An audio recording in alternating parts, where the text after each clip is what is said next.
میرے شوہر کو اس دنیا سے گئے 1 سال ہو گیا تھا۔ میری 1.5 سال کی چھوٹی بیٹی تھی جس کا نام فریحہ تھا۔ میری شادی کو 3 سال ہی ہوئے تھے۔ میں بہت پریشان تھی۔ میں پڑھی لکھی نہیں تھی ورنہ کسی اسکول میں ٹیچر بن جاتی یا کوئی اور کام کر لیتی۔ شوہر کے جانے کے بعد مجھے ہی کمانا تھا، تو میں نے کسی کے گھر نوکرانی بننے کا سوچا۔ یوں کام کی تلاش میں ایک بڑے سے بنگلے میں آ گئی۔ یہاں نوکرانی کے طور پر مجھے رکھ لیا گیا۔ ویسے یہاں پہلے بھی کافی نوکر تھے۔ میری عمر 21 سال تھی۔ میں خوبصورت تھی۔ جو کوئی بھی مجھے ایک بار دیکھتا تو میرا دیوانہ ہو جاتا تھا۔ خیر مجھے نوکری پر رکھ لیا گیا۔ میری ڈیوٹی دوپہر 12 سے شام تک تھی۔ میری بچی چھوٹی تھی، اس لیے میں اسے تنہا گھر پر نہیں چھوڑ کر جا سکتی تھی۔ میرے خاندان میں کوئی تھا ہی نہیں۔ نہ ماں باپ حیات تھے، نہ سسرال والوں میں سے کوئی تھا۔ اپنا اور اپنی بچی کا پیٹ پالنے کے لیے مجھے ہی گھر سے نکلنا پڑتا۔ بنگلے کے لوگوں کو اس بات پر کوئی اعتراض نہیں تھا کہ میں اپنی بچی کو ساتھ لے آؤں۔ میری بچی بہت معصوم تھی، بالکل بھی تنگ نہیں کرتی تھی، نہ ہی روتی تھی۔ میں اسے صوفے پر لٹا دیتی تھی اور کھلونے پکڑا دیتی تھی، کبھی فیڈر دے دیتی تھی۔ اس کے بعد میں خود کام میں مصروف ہو جاتی تھی۔ آج مجھے یہاں آئے 5واں دن تھا۔ میں کچن میں برتن دھو رہی تھی۔ برتن دھوتے دھوتے مجھے ایسا محسوس ہوا جیسے کسی نے مجھے آواز دی ہے، ہمنا۔ میں نے مڑ کر دیکھا لیکن وہاں کوئی نہیں تھا۔ اچانک مجھے اپنی بچی کے رونے کی آواز آئی۔ میں بھاگ کر اس کے پاس گئی۔ مجھے ایسا لگا جیسے سفید کپڑوں میں ملبوس کوئی سایہ میری بچی کے پاس سے گزرا ہے اور پھر اچانک ہی ہوا میں معدوم ہو گیا۔ میں ڈر گئی تھی۔ اوپر سے میری بچی زاروں قطار رو رہی تھی۔ آج سے پہلے وہ زندگی میں کبھی اتنا نہیں روئی تھی جتنا اس وقت رو رہی تھی۔ اس شدت کے ساتھ رونے کی آوازیں سن کر اس بنگلے کے لوگ میرے پاس جمع ہو گئے۔ سب نے پوچھا، ہمنا یہ کیوں رو رہی ہے؟ کیا یہ بیمار ہے؟ میں نے کہا نہیں، یہ ڈر گئی ہے، شاید اس لیے رو رہی ہے۔ میں سب کے آگے شرمندہ ہو گئی تھی۔ بڑی مشکل سے میں نے فریحہ کو خاموش کروایا۔ وہ اب سو گئی تھی۔ میں نے آیت الکرسی پڑھی اور اس پر پھونک مار دی۔ شام کو کام سے فارغ ہو کر میں گھر آ گئی۔ یہ گھر کرائے پر تھا، صرف ایک پورشن تھا۔ 1 ماہ بعد مجھے تنخواہ مل گئی۔ تنخواہ میری سوچ سے زیادہ تھی۔ بنگلے میں سب مجھ سے بہت خوش تھے۔ انہوں نے میری بڑی تعریفیں کی تھی۔ یہاں کی مالکن بھی بہت اچھی تھی۔ میرے کام سے سب متاثر تھے۔ میں کافی خوش تھی۔ ایک دن بنگلے میں مہمان آئے ہوئے تھے۔ میں نے بہت اچھے سے کھانا اور صفائی کا اہتمام کیا تھا۔ مہمان بھی مجھ سے بہت متاثر تھے۔ مالکن جن کا نام نائلہ تھا، انہوں نے اس رات مجھے اپنے کمرے میں بلایا۔ چونکہ مہمان آئے ہوئے تھے اسی لیے میں جلدی گھر نہیں جا سکتی تھی۔ دروازے پر دستک دے کر میں نائلہ کے کمرے میں داخل ہوئی۔ وہ مجھ سے عمر میں کافی بڑی تھی۔ وہ 30 سال کی تھی، لیکن چونکہ وہ امیر تھیں اس لیے کافی فیشن بھی کرتی تھیں اور ماڈرن بھی تھیں۔ اسی وجہ سے ان کی عمر کافی کم لگتی تھی۔ ہمنا، میں تم سے بہت متاثر ہوں۔ میں سمجھتی ہوں تم جیسی لڑکی مجھے کبھی کہیں نہیں مل سکتی۔ تم سے ہمدردی بھی محسوس ہوتی ہے۔ اس لیے میں کہنا چاہتی ہوں آج سے تم اسی گھر میں رہو، اپنی بچی کے ساتھ۔ اسی گھر میں رہ کر کام کرو۔ مالکن کی باتیں سن کر میں تو حیران تھی۔ وہ اتنی اچھی ہوں گی میں نے سوچا نہیں تھا۔ ان کے ساتھ رہنے سے میں نے منع کر دیا تھا کیونکہ یہ اچھا نہیں لگتا تھا۔ کسی کے گھر رہنا بہت ہی معیوب بات ہے، سو میں نے انکار کر دیا۔ لیکن نائلہ کے کافی اصرار کرنے پر میں راضی ہو گئی تھی۔ ویسے بھی مجھے اس کرائے کے گھر میں اکیلے رہنے سے کبھی کبھار راتوں کو ڈر بھی لگتا تھا۔ مالکن کے گھر رہنے کا یہ فائدہ تو ہوا تھا، میرے کرائے سے جان چھوٹ گئی تھی۔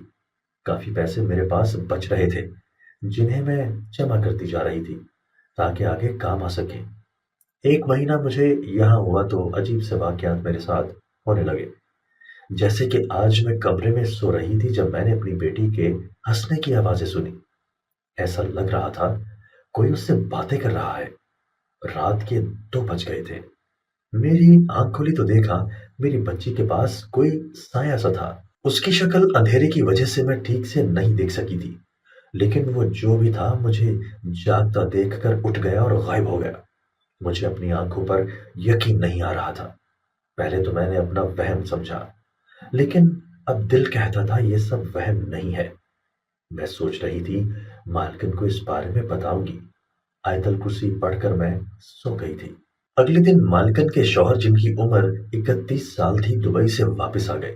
وہ 2 سال پہلے دبئی گئے تھے اور اب لوٹ آئے تھے۔ میرا ان سے پہلی بار کھانے کی ٹیبل پر سامنا ہوا۔ میں کھانا سب کو سرو کر کے اپنے کمرے میں جا کر کھانا کھاتی تھی۔ مجھے دیکھتے ہی ساجد کی نظر مجھ پر ٹھہر سی گئی۔ یہ بات سچ تھی، میں نائلہ سے زیادہ خوبصورت تھی۔ اسی طرح دن گزرتے گئے اور میں نے نوٹ کیا ساجد میرے آگے پیچھے گھوم رہے ہیں۔ وہ مجھ سے بات کے بہانے ڈھونڈتے تھے اور میری خوبصورتی کی تعریف کرتے تھے۔ مجھے یہ سب اچھا نہیں لگ رہا تھا، حالانکہ میں ان کو بتا چکی تھی میں بیوہ لڑکی ہوں۔ میرے شوہر کا کار ایکسیڈنٹ ہوا تھا۔ میری بات کو ساجد سننے کو تیار نہیں تھے۔ ان کی میری طرف پیش قدمی نائلہ نوٹ کر چکی تھی۔ اب وہ مجھے ڈانٹنے لگی تھی۔ ایک رات ساجد میرے کمرے میں آ گئے۔ میری بچی سو رہی تھی۔ وہ مجھے کہنے لگے، میں تم سے شادی کرنا چاہتا ہوں ہمنا، تم ہاں کرو اور مجھ سے شادی کر لو، میں تمہیں اس گھر کی مالکن بنا دوں گا۔ میری بیوی نائلہ مجھے پسند نہیں، میں تمہارے لیے اس کو طلاق دینے کو تیار ہوں۔ یہ باتیں ساجد کے منہ سے سن کر مجھے آگ لگ گئی۔ میں نے غصے میں بے عزت کر کے انہیں کمرے سے جانے کو کہا۔ میں نے سوچ لیا تھا کل اس گھر سے ہمیشہ کے لیے چلی جاؤں گی۔ میں ایسے گھر میں نہیں رہ سکتی تھی، پر میں نہیں جانتی تھی اگلے دن کا سورج میرے لیے کیا لے کر آئے گا۔ میرے لیے دولت سے زیادہ عزت اہم تھی۔ نائلہ ساجد کی ساری باتیں سن چکی تھی، حالانکہ وہ جانتی تھی میں بے قصور ہوں، لیکن انہوں نے مجھ پر 50 تولے زیورات کی چوری کا الزام لگایا اور اسے سچ بھی ثابت کر دیا۔ جو ساجد کل میرے آگے پیچھے پھرتے تھے میرے خلاف ہو گئے۔ نائلہ اور ساجد نے پولیس کو گھر بلایا۔ میں صفائیاں دیتی رہی، لیکن کسی نے میری ایک نہ سنی۔ مجھے ہتھکڑیاں لگا دی گئی۔ میری بچی انہوں نے چھین لی تھی۔ وہ کہنے لگے ہم اسے کسی یتیم خانے چھوڑائیں گے۔ مجھ پر الزام لگا کہ مجھے پولیس کے حوالے کر دیا جائے۔ میں جیل میں تھی، اپنی بچی کو یاد کر کے میں زار و قطار روتی تھی۔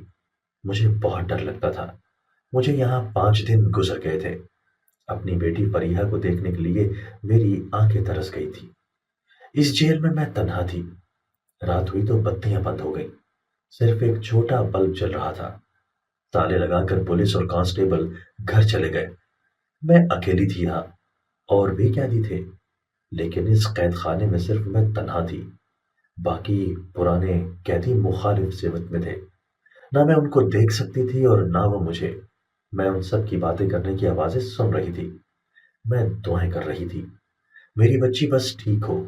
اچانک مجھے یوں محسوس ہوا جیسے جیل کی سلاخوں سے کوئی اندر داخل ہوا ہے۔ اس کے بعد مجھے اپنی بیٹی فریحہ نظر آئی، جو زمین پر بیٹھی ہوئی تھی۔ میں نے اسے حیرت سے گود میں اٹھایا۔ مجھے لگ رہا تھا میں کوئی خواب دیکھ رہی ہوں، لیکن یہ کوئی خواب نہیں تھا۔ آدھی رات کو وہی سایہ دوبارہ آیا اور میری بچی کو واپس لے گیا۔ میں حیران پریشان تھی، یہ ماجرا کیا ہے؟ 6 ماہ میری قید کی مدت تھی، یہ ختم ہوئی تو میں جیل سے چھوٹ گئی۔ ان دنوں ایسا کبھی نہیں ہوا کہ جیل میں میری ملاقات میری بیٹی سے نہ ہوئی ہو۔ میں اپنا پرس سنبھال کے اپنے کرائے کے گھر چلی گئی اور ابھی تک کرائے پر نہیں چڑھا تھا۔ میں نے سوچا تھا اب سے یہی رہوں گی۔ میں مالک سے چابی لے کر گھر میں داخل ہوئی تو حیران رہ گئی۔ یہ گھر تو پہلے سے بھی خوبصورت ہو گیا تھا۔ وہاں میرا سامان ابھی بھی پڑا تھا۔ میں اپنے کمرے میں آئی تو میں نے دیکھا وہاں میری بیٹی فریحہ تھی۔ مجھے دیکھ کر وہ چلتی ہوئی میرے پاس آئی اور مما مما کرتی میرے سے لپٹ گئی۔ میں اسے گلے سے لگا کر خوب روئی۔ اب مجھے کھانے کی خوشبو آ رہی تھی۔ میں کچن میں گئی تو دیکھا یہاں تو بڑا لذیذ کھانا پڑا ہوا تھا۔ یہ سب دیکھ کر مجھے بڑی حیرانی ہوئی کہ ایسا کیسے ہو سکتا ہے، یہ سب کون کر سکتا ہے؟ میں یہ سب سوچ ہی رہی تھی جب میں نے دیکھا کچن میں کوئی سایہ داخل ہوا ہے۔ دیکھتے ہی دیکھتے اس نے انسانی مرد کی شکل اختیار کر لی۔ اس نے میری طرف ایک بڑی پوٹلی بڑھائی۔ وہ کہنے لگا میرا نام سفیر ہے، میں مسلمان جن زادہ ہوں، میں اور میرا خاندان اس بنگلے میں آباد تھا، تم اور تمہاری بیٹی ہمیں بہت پسند آئی، اس لیے ہم اس کے ساتھ کھیلنے لگے۔ جب تمہیں الزام لگا کر اس گھر سے نکالا گیا تو وہاں کے لوگ تمہاری بچی کو یتیم خانے چھوڑائے، لیکن ہم جنات نے اسے اپنی دنیا میں جگہ دی۔ ہم اس کا بہت خیال رکھتے تھے، ہر رات تمہارے پاس قید خانے میں اسے ملوانے لاتے تھے۔ تم ایک اچھی اور نیک انسان ہو، اس لیے یہ پوٹلی رکھو۔ میں نے حیرانی سے اس جن کی باتیں سنی۔ اس نے جو پوٹلی مجھے دی تھی اس میں کافی ہیرے جواہرات تھے، جن کو بیچ کر مجھے کافی پیسے ملتے تھے۔ وہ جنات واپس چلے گئے تھے، لیکن کبھی کبھی مجھ سے ملنے آ جاتے تھے۔ مجھے یقین آ گیا تھا کہ اس دنیا میں نیک جنات بھی ہوتے ہیں جو لوگوں کی مدد کرتے ہیں۔ نائلہ، جس نے مجھ پر جھوٹا الزام لگایا تھا، جنات اس سے میرا بدلہ لے چکے تھے۔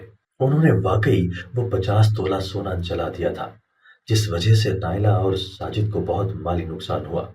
اب وہ پہلے کی طرح امیر نہیں رہے تھے، یہی ان کی سزا تھی۔ میری بیٹی اب ان جنات کے بچوں سے کھیلتی تھی اور میں بہت خوش ہوتی تھی۔